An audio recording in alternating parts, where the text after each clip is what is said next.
మీరు ఈ వీడియో పూర్తిగా చూస్తే నేను బీరకాయ తొక్కల పచ్చడి చేసినప్పుడు ఒకటి మిస్ చేశాను. అది మీకు ఏం మిస్ చేశానో కామెంట్ చేయండి.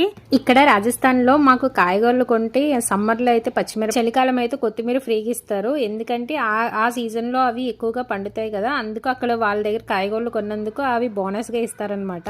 ఇలా మీ సైడ్ ఏమైనా ఫ్రీగా ఇస్తారా కామెంట్ చేయండి. అయితే నేను ఈ రోజు బీరకాయ కర్రీ చేశాను. వాటితోని తొక్కలతోని తొక్కల పచ్చడి చేశాను అనమాట. బీరకాయ పచ్చడి మనం ఏ పచ్చడి చేసుకున్నా కొంచెం నువ్వులు వేసుకుని ట్రై చేయండి, చాలా టేస్టీగా ఉంటుంది. హెల్త్ కూడా మంచిది కదా.